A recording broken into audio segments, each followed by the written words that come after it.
Hello friends. सी language सीखने की series में आज हम देख रहे हैं माई क्लास का लेक्चर नंबर 43 और जिसमें हम आज सीखेंगे फंक्शन इन सी लैंग्वेज। इससे पहले वाले चैप्टर में हमने ये देखा था कि फंक्शंस क्या होते हैं। तो basically functions piece of code होता है जिसका यूज हम किसी सर्टन ऑपरेशन को परफॉर्म करने के लिए यूज करते हैं। फंक्शन यहाँ पे दो टाइप्स के होते हैं। एक फंक्शन वो फंक्शंस होते हैं जो कि पहले से रेडीमेड बन के आते हैं, जिनका केवल हम लोग यूज करते हैं। तो उन सभी फंक्शन को क्या बोलते हैं? Pre defined functions. Pre defines का मतलब उनका काम पहले से डिफाइन है, वो फंक्शन पहले से डिफाइन है, इसलिए उनको बोलते हैं प्री डिफाइंड फंक्शन। लेकिन इसके अलावा कुछ और फंक्शंस होते हैं जिसको हम यूजर लोग बनाते हैं। तो अगर मैं यूजर हूँ और मैं अपने अकॉर्डिंग कुछ फंक्शंस बनाना चाहता हूँ तो उसको हम लोग बोलते हैं यूजर डिफाइंड फंक्शन। अब यूजर डिफाइंड फंक्शन बनाने के लिए जो डिफाइन करने का तरीका है वो कुल मिला के 4 तरीके होते हैं। वो 4 तरीके में से हमने पहला तरीका होता है आपका takes nothing and returns nothing type का। यहाँ पे दो ही चीज़ें आपको ध्यान देनी है। पहली चीज़ टेक्स का मतलब समझिए और रिटर्न्स का मतलब समझिए, और कुछ इसमें ज़्यादा समझने की ज़रूरत नहीं है। टेक्स का मतलब क्या होता है? टेक्स का मतलब कुछ लेना, ठीक है। और रिटर्न्स का मतलब क्या होता है? कुछ वापस देना। तो अगर किसी फंक्शन को डिफाइन करते समय, ठीक है, वो फंक्शन को जो काम करना है उसके लिए कुछ डेटा की रिक्वायरमेंट है। देखिए कोई भी फंक्शन है वो कोई काम करेगा तो डेटा के ऊपर ही ऑपरेशन करता है। तो काम करने के लिए जो उसकी डेटा की रिक्वायरमेंट है वो डेटा क्या उस फंक्शन को हम लोग पास कर रहे हैं? अगर हम पास करें तो फंक्शन क्या कर रही है? डेटा को टेक कर रहा है, मतलब ले रहा है। और कोई फंक्शन अगर उस काम को करने के लिए डेटा को टेक कर रहा है तो उसे बोलते हैं टेक्स। तो अगर टेक्स कर रहा है तो टेक समथिंग हो गया। अगर वो डेटा नहीं ले रहा है तो उसे हम क्या बोलेंगे? Takes nothing. यानी फंक्शन कॉल करते समय ही अगर उसमें कोई डेटा हम पास कर रहे हैं तो टेक्स समथिंग है। अगर डेटा हम यहाँ पे पास नहीं कर रहे हैं तो उसका मतलब टेक्स नथिंग है। फिर वो हो सकता है डायरेक्ट यूजर से ही कुछ डेटा एंटर करवाए। रिटर्न्स का मतलब ये है कि कोई फंक्शन जब अपना काम कंप्लीट करता है तो काम कंप्लीट करने के बाद जो कुछ उसका रिजल्ट आता है उसको कॉल करने वाले फंक्शन को रिटर्न करता है, तो हम बोलते हैं रिटर्न समथिंग। यानी वो फंक्शन जो आंसर आएगा, जो रिजल्ट आएगा, उसको यूज न करके कॉल करने वाले फंक्शन को रिटर्न कर देगा, तो उसे हम क्या बोलेंगे? Return something. पर अगर वो रिटर्न नहीं करता है या रिटर्न कराने की आपको ज़रूरत नहीं पड़ती है तो वो फंक्शन का नेचर बोलेगा रिटर्न्स नथिंग है। ये होते हैं डिफाइन करने के 4 तरीके। तो हमने पहला देख लिया है। दूसरा हमने देखा था टेक्स नथिंग रिटर्न समथिंग, ठीक है, जिसमें एक फंक्शन था जो कि कोई डेटा ले नहीं रहा था पर रिटर्न कर रहा था कुछ ना कुछ। इससे पहले वाले लेक्चर में हमने यहाँ पे देखा था कि takes something and returns nothing, मतलब कोई फंक्शन है जो कुछ टेक तो करता है, ठीक है ना, लेकिन रिटर्न्स कुछ नहीं करता, रिटर्न्स नहीं करता रिजल्ट को। अब इन 4 वैरायटी में से आज हम पढ़ रहे हैं लास्ट वैरायटी, यानी आप यहाँ पे चौथा तरीका, जिसमें हम एक फंक्शन बनाएंगे जो कुछ टेक्स्ट भी करेगा और प्लस रिजल्ट को रिटर्न भी करेगा। किसको रिटर्न करेगा? कॉल करने वाले फंक्शन को, ठीक है ना। तो आपको यहाँ पे ये बात समझनी आनी चाहिए, ठीक है। टेक्स्ट का मतलब क्या होता है, रिटर्न्स का मतलब क्या होता है। देखिए रिटर्न्स आप लिखते हैं फंक्शन नेम के पहले, यहाँ पे INT लिखा है मतलब रिटर्न्स टाइप। फिर यहाँ पे क्या लिखेंगे? फंक्शन का नाम, सपोज कीजिए फन। अब पैरेंथेसिस के अंदर आप क्या लिखते हैं? टेक्स। इसका मतलब क्या हो गया कि कुछ रिटर्न कर रहा है तो आप यहाँ पे लिख दीजिए, ठीक है। रिटर्न टाइप यहाँ पे लिखेंगे। कुछ फंक्शन टेक कर रहा है तो मतलब इस पैरेंथेसिस के अंदर आपको कुछ ना कुछ लिखना होता है और ये फंक्शन का नाम होता है। तो फंक्शन डिफाइन करते समय इस फन फंक्शन को अगर डेटा आप पास कर रहे हैं तो बोलेंगे ये फंक्शन कुछ टेक्स कर रहा है। अगर यहाँ पे ये एम्प्टी रहता है तो मतलब टेक्स नथिंग है। तो जितने फंक्शन के पैरेंथेसिस के अंदर कुछ नहीं लिखा है तो उसको बोलते हैं टेक्स नथिंग। और जितने फंक्शन के सामने आपने यहाँ पे void लिख दिया मतलब रिटर्न टाइप void, void का मतलब कुछ नहीं, तो इसका मतलब क्या होता है? आपका कुछ भी रिटर्न नहीं कर रहा है। ये सारी एग्जांपल हमने कवर किए हैं। फिलहाल आज हम देखते हैं take something and returns something का। तो इसके लिए हम चलते हैं अपने कोड विंडो पे और इसको हम लोग देखते हैं यहाँ पे।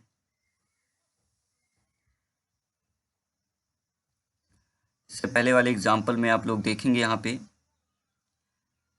तो ये सारी चीज़ें आपको यहाँ पर समझ में आएंगी।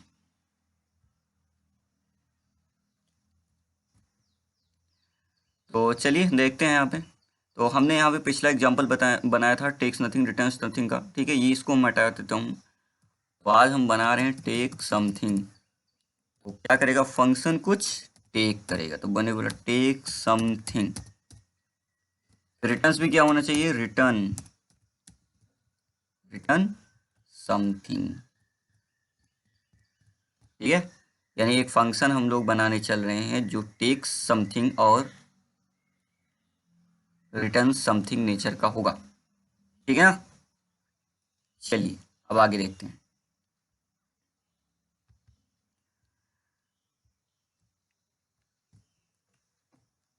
तो इस फंक्शन को अब हम लोग बनाना स्टार्ट करते हैं। चलिए, टेक समथिंग रिटर्न समथिंग मैंने यहाँ पे चेंज कर दिया। अभी मैं फंक्शन का जो डिक्लेरेशन है इसको यहाँ से हटा देता हूँ, ठीक है, पिछले लेक्चर का है तो इसको हटा देते हैं।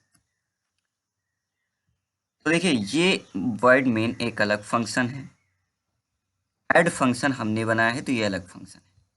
इसमें आप देखेंगे CLR SCR फंक्शन पहले से बनाए तो इसको बोलते हैं प्री डिफाइंड फंक्शन, लेकिन ऐड फंक्शन हमने बनाया है तो ये होगा यूजर डिफाइंड फंक्शन। चलिए अब आगे देखते हैं। तो टेक्स पहले समझते हैं। टेक्स का मतलब आपको समझाया था पिछले लेक्चर में, यानी कोई फंक्शन को जो काम करना है उसको काम करने के लिए जो डेटा की रिक्वायरमेंट है आप उसको दे रहे हैं। तो एग्जाम्पल के लिए ऐसा समझिए कि ये मेन फंक्शन है और मेन फंक्शन के अंदर दो वेरिएबल हैं a, b, लेकिन ये दो वेरिएबल किसके हैं, मेन फंक्शन के हैं। एक बात और, में किसी फंक्शन के अंदर बने वेरिएबल को किसी दूसरे फंक्शन के अंदर आप एक्सेस यूज नहीं कर सकते। ए और बी फंक्शन को हमने बनाया और उसके बाद मैं यहाँ पे देखिए ये सब क्या है, ये सब मेन फंक्शन की लाइफ में चलने वाले कुछ स्टेप हैं, ठीक है ना। यानी मेन फंक्शन चलेगा तो इसके लाइफ में हमने ये चीज़ें बताई कि ए नाम का वेरिएबल बनेगा। तो फिर हम क्या करते हैं, ए और बी में डेटा भी रख लेते हैं। तो डेटा कहाँ से लाएंगे, प्रिंटफ लगा देते हैं। हमने कहा एंटर 2 नंबर, तो क्या करेंगे, यूजर से 2 नंबर इनपुट लेंगे। अब यूजर से इनपुट लेंगे तो रखेंगे कहाँ पे, ए और बी नाम के वेरिएबल में, इसीलिए तो बनाया इसको स्कैनफ। मैंने यहाँ पे लिखा %d। अब 2 नंबर आ जाएंगे किस में, एड्रेस पास कर दीजिए किसके, ए और बी में, address of A address of B, that's it. तो ये चल गया। अच्छा, क्लियर स्क्रीन फंक्शन यहाँ से हटाना पड़ेगा, ठीक है, इसको हम ऊपर लिख देते हैं ताकि मैसेज जो रहे वो क्लियरली दिखाई दे रहे तो क्लियर हो जाएगा। तो CLR SCR 2 नंबर आ चुके हैं किसमें, ए और बी में। अब हम ए फंक्शन को इस इमेज से कॉल कर रहे हैं कि हमारे ए और बी में रखे हुए डेटा को ऐड करें। और एक बात ध्यान देने वाली बात यह है कि ए और बी जो हैं वो मेन फंक्शन के हैं, और ए और बी को अगर यहाँ पे हम जोड़ना चाह रहे हैं, ठीक है, जैसे पिछले एग्जांपल में देखिए ए और बी को अगर हम यहाँ पे जोड़ना चाहते थे, गलत है। आप ए और बी मेन फंक्शन के हैं, ऐड फंक्शन के नहीं है। किस ब्लॉक में डिक्लेयर हैं, ए और बी यहाँ पर हैं, तो ये ए और बी मेन फंक्शन के हैं। तो आप ए और बी को यहाँ पर यूज नहीं कर सकते ये सोच के कि ये ए और बी मेन फंक्शन वाले हैं। आपने यहाँ पे डिक्लेयर किया तो कोई बात नहीं, लेकिन ए बी ये ऐड फंक्शन के, इसमें कुछ और होगा। लेकिन आप ये सोचकर इसको यहाँ पे ए और बी को जोड़ नहीं सकते कि यहाँ पे ए और बी मेन फंक्शन वाले ए और बी हैं, उसके अंदर की वैल्यू जुड़ जाएगी, नहीं, ऐसा नहीं होगा। तो इसका तरीका क्या है, इसका तरीका सिंपल है। देखिए, इस फंक्शन को काम क्या है, दो वैल्यूज को ऐड करना। तो अगर ये फंक्शन, ठीक है, ए और बी को एक्सेस नहीं कर सकता तो कोई बात नहीं, इस फंक्शन का काम है ऐड करना। तो इसको ऐड क्या करना है, वेरिएबल या वैल्यूज, नहीं, ए और बी को थोड़ी ऐड करना है, इसको ऐड करना है ए और बी में रखी हुई वैल्यूज को। तो अगर ए और बी में जो वैल्यू रखी है, सपोज कीजिए 10 और 20, तो उसको 10 और 20 की ज़रूरत है, ना कि ए और बी की। तो अगर मेन फंक्शन ये बोलता है कि मेरे ए और बी को यूज नहीं कर सकते हो तो कोई बात नहीं। अगर ए और बी को यूज नहीं कर सकते तो क्या करना है, कोई दिक्कत नहीं, आप उसकी वैल्यू यूज करनी है। देखिए जोड़ना हमको 10 और 20 के ए और बी को नहीं करना है। तो इसके लिए हम क्या करते हैं कि इस ऐड फंक्शन ए और बी को यूज नहीं कर सकता तो कोई बात नहीं, हम यूज करेंगे उसकी वैल्यू। तो वैल्यू यूज करने का तरीका क्या था, पिछले एग्जांपल में हमने देखा था, हमने लिखेंगे ए और बी। तो क्या हो जाएगा, फंक्शन को कॉल कर रहे हैं ए और बी, यानी कि ए और बी क्या कर रहे हैं, पास, जिसे बोलते हैं फंक्शन कॉल बाय वैल्यू। तो वैल्यू यहाँ पे पास कर रहे हैं। अब ये वैल्यू यहाँ से ए और बी की वैल्यू जब पास होगी तो कहाँ पे आएगी, ठीक है, पास होगी तो आपको यहाँ पे रिसीव भी करना पड़ेगा। तो किस टाइप की वैल्यू रिसीव कर रहे हैं, इंट। तो मुझको वेरिएबल बनाने पड़ेंगे, सपोज कीजिए एक्स बनाया और INT वाई बनाना पड़ेगा। अच्छा एक बात और, पास करते समय INT ए और बी नहीं लिखेंगे, लेकिन रिसीव करते समय इंट एक्स और वाई लिख रहे हैं। वाई, ऐसा क्यों, देखिए यहाँ पे इंट और ए बी पहले से डिक्लेयर हो चुकी है। पहले से अगर डिक्लेयर है तो यहाँ पे आपको डिक्लेयर करने की जरूरत नहीं है। सी लैंग्वेज के अंदर कुछ रूल्स ऐसा है कि जितने भी डिक्लेरेशन एक्शन स्टेटमेंट्स होते हैं वो सब सबसे पहले लिखे जाते हैं किसी ब्लॉक के अंदर। अगर यहाँ पे आप INT ए और बी लिखना चाहेंगे तो ये एरर हो जाएगा। देखिए डिक्लेरेशन स्टेटमेंट को छोड़ के बाकी सभी जो कुछ लाइंस ऑफ स्टेटमेंट आप लिखते हैं, arithmetic, control instruction, input output instruction, ये सब क्या होते हैं, एक्शन स्टेटमेंट बोले जाते हैं। और सी का रूल है कि किसी ब्लॉक के अंदर, ब्लॉक क्या है, कर्ली ब्रैकेट से बने इस पूरे बॉडी को, ठीक है, ओपन और क्लोज के बीच में जो कुछ लिखते हैं उसको सी के अंदर ब्लॉक्स बोला जाता है। तो जो कुछ लिखते हैं वो क्या है, ब्लॉक्स हैं। तो ब्लॉक्स में सबसे पहले डिक्लेरेशन एक्शन स्टेटमेंट लिखा जाना है। इसको आप और कहीं नहीं लिख सकते हैं। हाँ C++ में आप लिख सकते थे, लेकिन सी के अंदर ऐसा नहीं लिख सकते। तो ये पहले से डिक्लेयर है, इसलिए ए और बी यहाँ पर केवल पास हो रहे हैं। लेकिन यहाँ पे अगर हम एक्स और वाई लिख देंगे, कंपाइलर क्या करेगा, एक्स और वाई का मतलब नहीं जान पाएगा। इसलिए यहाँ पे एक्स और वाई सबसे पहले आपको डिक्लेयर करना पड़ रहा है। ये है यहाँ पे डिक्लेरेशन, यानी ए की वैल्यू हो जाएगी एक्स में कॉपी, बी की वैल्यू हो जाएगी वाई में कॉपी। कॉपी होने के बाद फिर क्या होगा, देखिए अब हमको यहाँ पे ए और बी वेरिएबल की जरूरत है नहीं, मुझको एक वेरिएबल बना लेना चाहिए, दैट कॉल्स सम वेरिएबल। ठीक है, कोई भी बना सकते हैं, सम बनाया। अच्छा फिर आप जरा इंपॉर्टेंट बात ये सोचिए, क्या मुझको एंटर कराने की, नंबर को एंटर कराने की जरूरत है यूजर से प्रिंटफ और स्कैनफ लगा के, नहीं। क्यों, देखिए ये फंक्शन ऐड फंक्शन को जो काम करना है, काम क्या करना है, ऐड। इस टास्क को करने के लिए जिस डेटा की, जिस वैल्यू की जरूरत है वो वैल्यू यहाँ पर फंक्शन को कॉल करने वाले पास कर रहा है। मेन फंक्शन जब इसको कॉल कर रहा है तो ए और बी दो वैल्यू जोड़ रहा है, भेज रहा है। तो भेजने का मतलब क्या है कि ऐड फंक्शन इन दो वैल्यू को जोड़ेगा। ठीक है, वैल्यू पास हो रही है ना, तो मुझको अब अलग से यूजर से प्रिंटअप और स्कैनअप लगा के वैल्यू लेने की जरूरत नहीं है। लॉजिकली गलत बात है, क्योंकि वैल्यू तो मिल ही रही, केवल हमको जोड़ना है। अच्छा जोड़ना है तो किस में रखना है, सम में रख लेना है। इसमें रखेंगे सम नाम के वेरिएबल में। लेकिन हम ए और बी को तो नहीं लिख सकते। ठीक है, अब देखिए ध्यान से, क्या हम ए और बी को लिख सकते हैं, नहीं। ए और बी तो मेन फंक्शन के हैं, और किसी अलग फंक्शन के वेरिएबल आप किसी दूसरे फंक्शन में एक्सेस नहीं कर सकते। ए बी को एक्सेस नहीं कर सकते तो कोई बात नहीं, ए बी की जरूरत थोड़ी है, मुझको तो चाहिए उसकी वैल्यू। तो उसकी वैल्यू कहाँ है, ए और बी की, ए की वैल्यू है एक्स में और बी की वैल्यू वाई में। तो मैं क्या करूँ, मैं एक्स और वाई को जोड़ूंगा, रिटर्न करा दूँ। ठीक है, तो एस सम में आ जाएगा। अगली चीज, अब ये फंक्शन इस वैल्यू को कर रहा है प्रिंट, यानी यूज कर रहा है। तो क्या हमको यहाँ पे प्रिंटअप लिखने की जरूरत है, नहीं। प्रिंटअप तो तब लिखते थे जब फंक्शन कुछ रिटर्न नहीं कर रहा है। लेकिन आज हम क्या पढ़ रहे हैं, आज हम पढ़ रहे हैं रिटर्न समथिंग। ठीक है, टेक्स्ट भी कर रहा है, रिटर्न कर रहा है। तो मुझको अब ये लाइन लिखने की जरूरत नहीं, वैल्यू को फंक्शन रिटर्न करा देगा। तो रिटर्न के लिए क्या लिखते हैं, रिटर्न कीवर्ड, रिटर्न सम, सम हो जाएगा आपका रिटर्न। तो सम में क्या रखा हुआ है, एक्स और वाई की वैल्यू। अच्छा ये वैल्यू रिटर्न होके जाएगी कहाँ पे, सम तो रिटर्न कर रहा है ना फंक्शन। तो जैसे ही ऐड फंक्शन खत्म हो जाएगा, लास्ट में क्या लिखा है, रिटर्न, लास्ट लाइन चलेगी रिटर्न। अच्छा रिटर्न चलने से क्या होता है, ना केवल फंक्शन अपनी रिजल्ट को रिटर्न कर देता है, बल्कि कंट्रोल को भी वापस रिटर्न कर देता है। किसको, जिसने उसको किया है कॉल। तो कॉल किसने किया है, कॉल किया है मेन फंक्शन ने। तो एग्जैक्टली यहाँ पे क्या आ चुका है, सम यानी ऐड फंक्शन ने जो कुछ रिटर्न किया होगा, जैसे 10 और 20 तो 30, तो यहाँ पे एग्जैक्ट हाईलाइट पोर्शन पे क्या आ जाएगा, 30 आ जाएगा।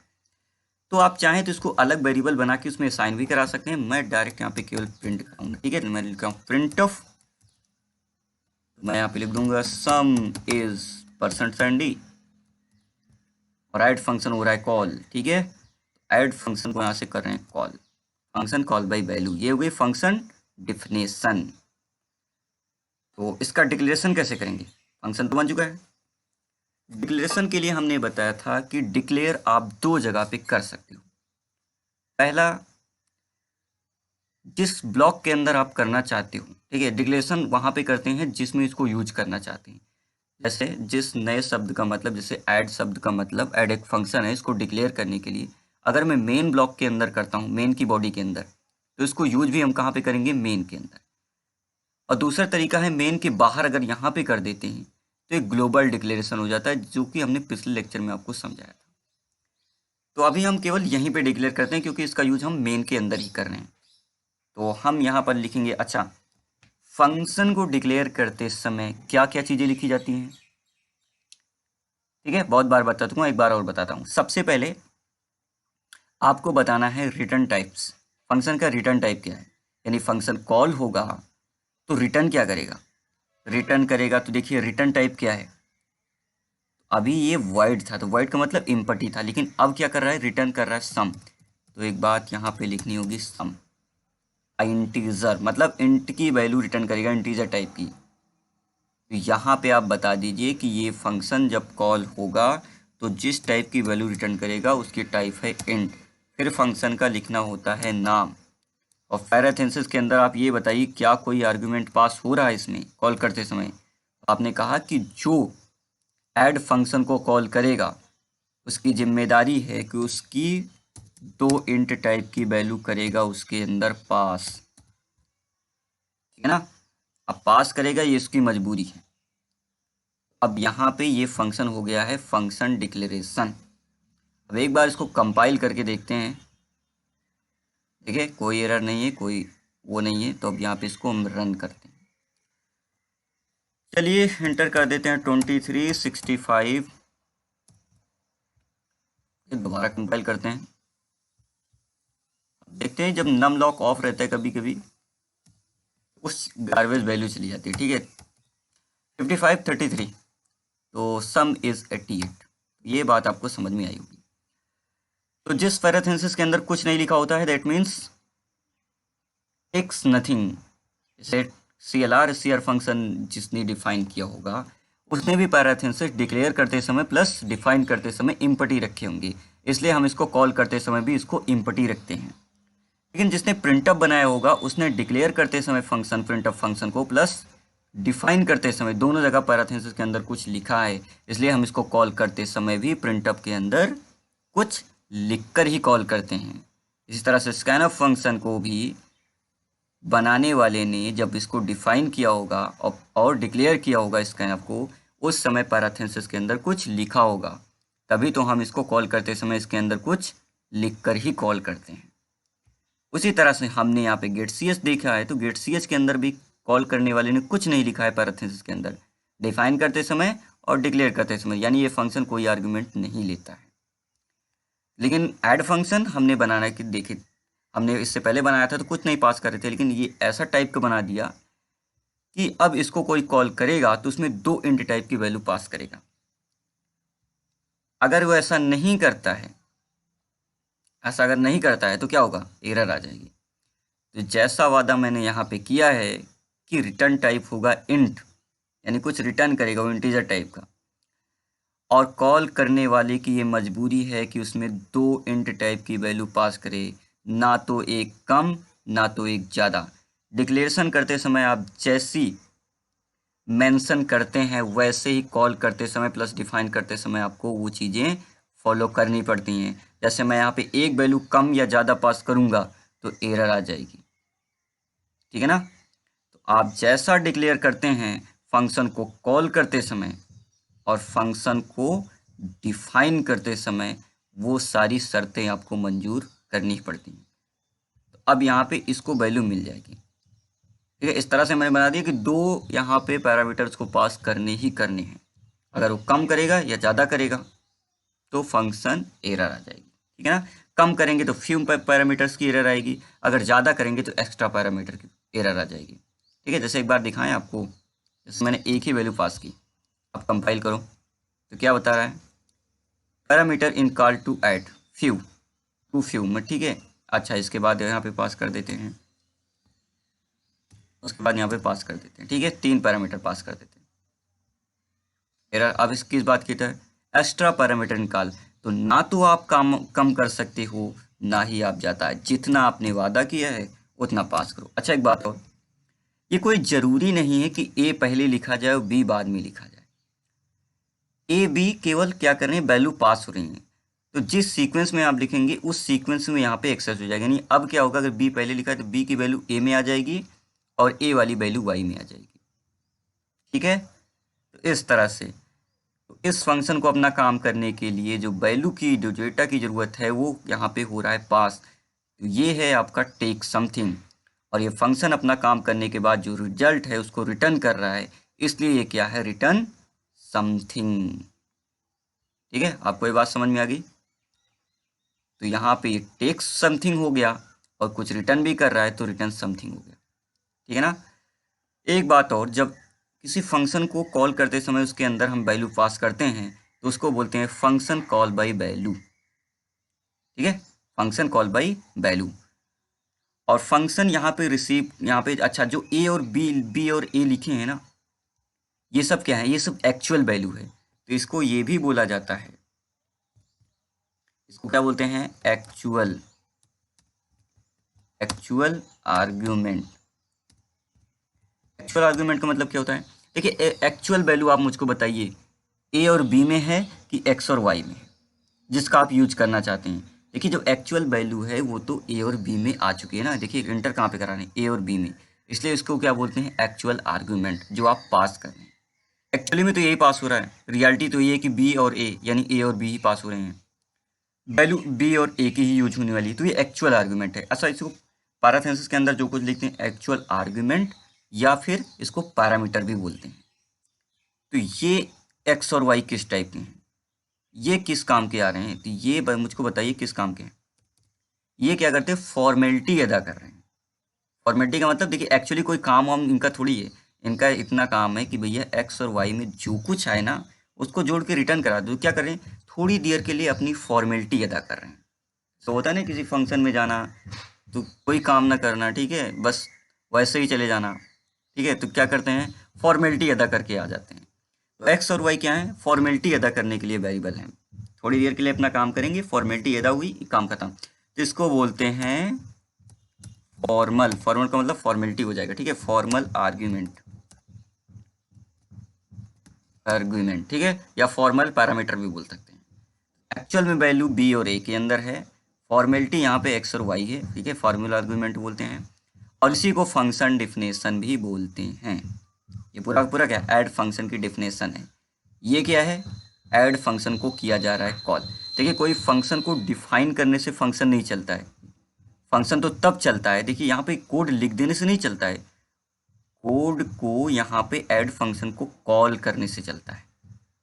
और फंक्शन को कॉल कौन करता है, तो कोई भी फंक्शन किसी भी फंक्शन को कॉल कर सकता है, लेकिन किसी फंक्शन के अंदर किसी दूसरे फंक्शन को आप कॉल तो कर सकते हो पर डिफाइन नहीं कर सकते, ये भी सी का रूल है।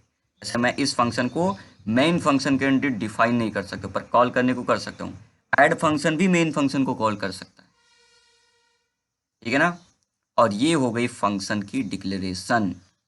आपको तीनों चीज़ें क्लियर समझ में आ रही है। अच्छा कुछ स्टूडेंट कभी फंक्शन डिक्लेरेशन को डिफिनेशन बोलते हैं, तो डिफिनेशन को डिक्लेरेशन बोलते हैं, तो आप ऐसा मत कीजिए, एकदम क्लियरली आपके माइंड में ये चीज़ें सेट होनी चाहिए। ये है डिक्लेरेशन, ये है डिफिनेशन, और ये है फंक्शन कॉल। ठीक है, तो ये चीज़ें आपको यहाँ पर समझ में आ गई होंगी। ठीक है, ये चीज़ें आपको समझ में आ गई तो अच्छी बात है। ठीक है, ये हो गया टेक समथिंग और रिटर्न समथिंग नेचर।